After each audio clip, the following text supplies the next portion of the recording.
আমি বল্টু।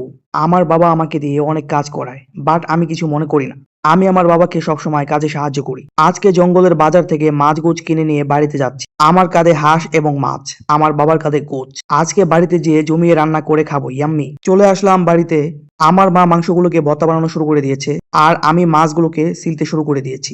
এটা আমার বড় বোন, হাঁসের চামড়া মুরগির চামড়া বাছাই করতে কিন্তু এক্সপার্ট। আমার বাবা গরুর মাথা পরিষ্কার করছে। ওটা আমার ছোট ভাই, ওর নাম নাট আর আমার নাম বল্টু। পাতিলা মাজার চুবা দিয়ে গরুর মাথা পরিষ্কার করে নিচ্ছি। গরুর গোশ কাটাকুটা শেষ, এখন রান্না করার পালা। মাংস চুলায় রেখে এক বস্তা মশলা দিয়ে দিলাম। আমি কিন্তু আগুন ধরাতে পারি। এখন আমার বাবা মা ভাই বোন সবাই মিলে এক ধরনের আজব খাবার তৈরি করে নিচ্ছি মাংস দিয়ে খাবারের জন্য। এই মুরগি মাথা সোজা রাখ। ওরে বাবা কি ভারী। এখন বাড়িঘর সাজানোর পালা।